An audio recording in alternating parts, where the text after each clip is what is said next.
It's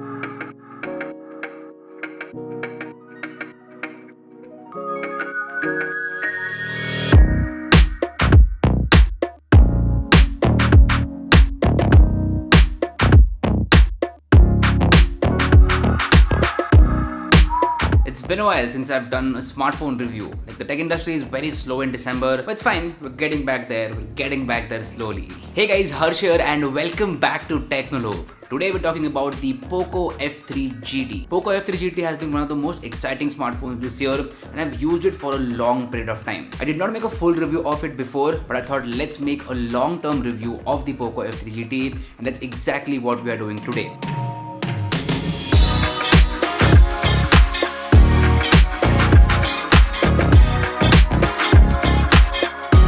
Alright, right off the bat, let's talk about the design and build quality of this smartphone. The Poco F3 GT definitely stands out from the other smartphones out there.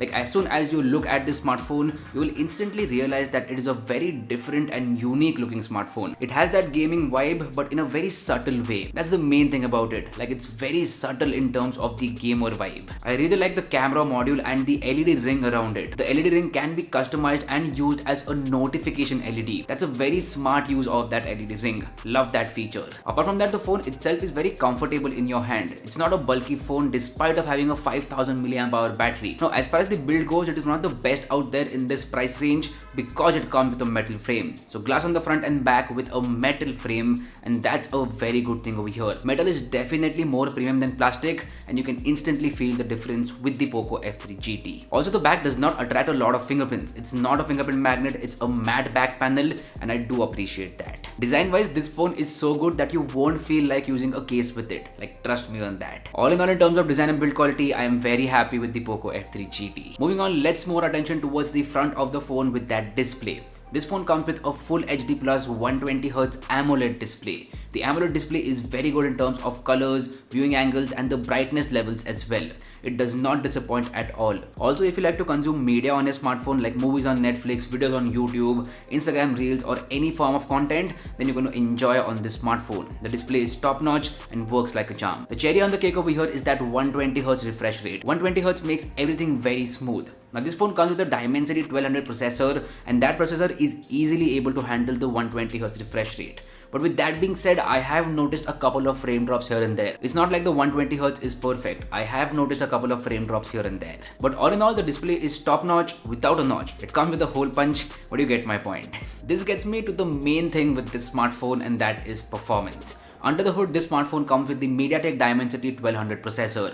This is a beast of a processor and works really well. If you want to play BGMI for a couple of hours, no problem whatsoever. If you want to watch Netflix for 4 hours, no problem whatsoever. The performance on this phone has been really amazing. In 2021, MediaTek has done a very good job with their processors, and Dimensity 1200 is a prime example of that. It's a very capable processor and everything works like a charm. If you're checking your emails, replying to WhatsApp messages, watching movies, playing games, or whatever you want to do, everything works very smoothly. Now, a big part of performance is also software. This phone comes with MIUI. MIUI for Poco F3 GT is very well optimized. Like, in the beginning, it was rough around the edges, but as and when it got software updates, it did get better, and right now it is actually very good in terms of performance. Poco has done a good job over here in terms of the software optimization. Apart from the software optimization, MIUI is MIUI. Some people like it, some people don't like it, some people really don't like it. I belong to the first category. I do like MIUI and all its features. With MIUI 12.5, you can also uninstall some system applications, so that is just excellent. Xiaomi is listening, Poco is listening, and they are improving their software, so thumbs up for that. Also, none of the Poco phones out there come with ads. Poco has made that promise, and that is excellent. Now, if we compare the performance of the smartphone with OnePlus Nord 2,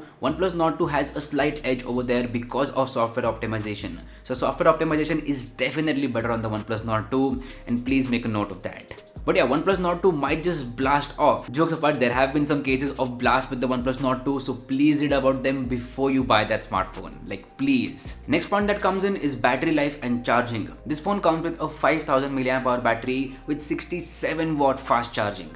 Battery life on this smartphone has been amazing. It will easily last you throughout the day and some part of the next day as well. If you're a light user, then it might last you for a couple of days as well. Battery life has been awesome even with 120Hz. If you drop the refresh rate down to 60Hz, then you will get even more battery life out of this smartphone. Now on the charging side of things, it comes with a 67 watt fast charger inside the box itself. And this is the best part about this smartphone. Very fast charging. Like literally you can plug it in for 5 to 10 minutes and you will get a lot of juice to last you for like 5 to 6 hours. That is just excellent. I really appreciate the 67 watt fast charging over here. Also, if you lose your charger, make sure to buy the same charger from Xiaomi because the cable is 1.6 amperes. You will require that cable for the full 67 watt fast charging. Please make a note of that. Alright, it is now time to talk about my favorite thing with any smartphone, and that is them cameras. So on the rear side, there is a triple camera setup. A 64 megapixel primary camera, an 8 megapixel ultra wide angle camera, and a 2 megapixel macro camera. The primary camera does a very good job in terms of daylighting conditions. The photos are detailed, they are sharp, and they have very good dynamic range as well.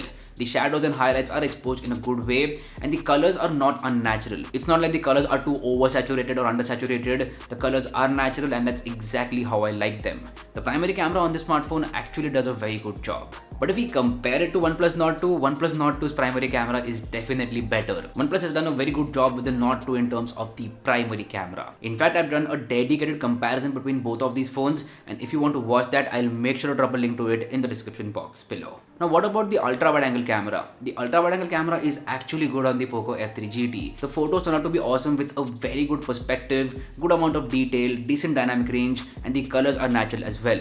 It is better than the OnePlus Nord 2 in terms of the ultra wide angle camera. Now, as far as low light photography goes, you do get a dedicated night mode, and night mode is kind of okayish. It definitely could have been better. Now, don't get me wrong, you can shoot some awesome photos with night mode, but it could have been better. Like Poco can improve it with software updates. On the front side of things, there's a 16 megapixel selfie camera, and selfies from the smartphones are awesome. The selfies are detailed, the skin tones are natural, and you will get a very pleasing image to the eye. That's what matters. You do get a pleasing selfie out of the Poco F3 GT. I have no complaints with the selfie camera, it works really well. All in all, in terms of the cameras, the Poco F3 GT is up there with the competition. Like OnePlus Nord 2 might beat the Poco F3 GT in terms of the main camera, but the ultra wide and front camera are better on the Poco F3 GT.